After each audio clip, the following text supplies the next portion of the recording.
Hello, Kadimple! Welcome to my kusina! Ayan, ang lulutuin po ni DJ Dimple. Ngayon, luluto po tayo ng eggplant. Talong. Pritong talong. So, ipapride lang natin yung talong with olive oil. Fried until golden brown. So, ipapakita ko sa inyo kung paano ko siya gawin. Ang talong po ay marami pong benefits. Ayan. So, mga Kadimple, malapit na po siya mag golden brown. Mikos-mikos lang natin until mag golden brown po yung ating talong. Dapat naka-slice siya ng ganito. Ayan. Tingnan nyo, marami ako nilagay dyan na olive oil, no? Malakas talaga ang talong magsip-sip ng mantika. So guys, ngayon guys, tapos na natin siya. Naka-fried na siya, no? Ililipat muna natin to. Tanggalin muna natin to. Lagay natin dyan sa plato. Ayan na po.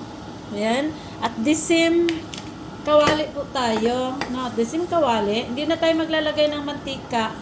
Kasi, ganito kasi guys, pwede kayong maggamit dito ng ng giniling. So, pwede rin ng stick. Ano ba yung cube sa bacon. So, ang gamit ko dito, cubes bacon. Tanggalan muna natin ng mantika. Kasi hindi na po tayo gagamit ng mantika, mga Kadimple. O, di ba? Maganda na yung wala ng mantika kasi marami ng mantika doon sa maraming olive oil na doon sa ating talong. So, ayan, tatanggalan natin siya. Ayan, nagmamantika naman siya, mga Kadimple, o. O, na-notice nyo, ayan. O, diba? Nagmamantika naman siya, kaya hindi na natin kailangan magamit dito ng extra na mantika. Kita nyo? Ganun lang yan. Tanggalan natin siya ng mantika. So, ayun na, marami na siyang mantika nakuha, no? So, ilalagay na natin ang garlic. Ayan. Dinamihan ko lang siya ng maraming garlic. Kasi ang garlic kasi is healthy.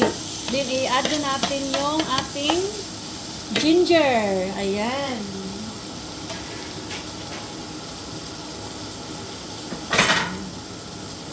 Ayan, ano natin yan, no? Yung ginger kasi, marami yang benefits. Tapos, i-add na rin natin ang ating onion, red onions. Diba? Ayan, ito lang yan ang ito po yung aming ulam for today. For our lunch today. Okay na siya. Tapos, ayan, mikos-mikos lang natin yan, no?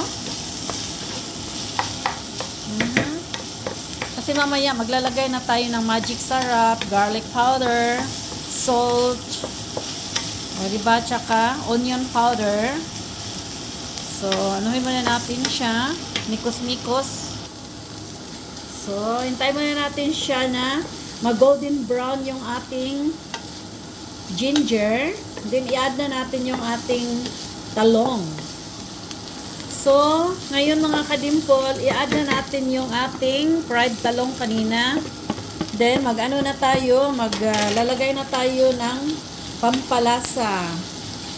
So, maglagay muna tayo ng magic syrup. Diba? Para masarap yung ating talong na may magic. Diba? Then after that, maglagay tayo ng konting salt. Mikos-mikos ulit. Sarap ito, maraming vitamins. Then maglagay tayo ng garlic powder. Hindi na tayo maglagay ng ng onion powder. Ito na lang, pepper powder para medyo maanghang ng konti ang ating talong. Fried talong. Diba? Yan lang. Ganyan lang ako magluto ng talong. Ang sarap. Ang sarap ng ating talong, no? Add pa tayo ng konting asin.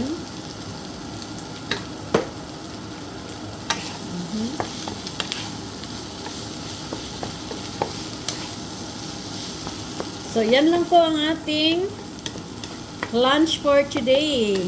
Parisa na lang ito ng rice. Ayan, ang ating fried talong with bacon cubes. Thank you for watching. Please like and comments and follow for more.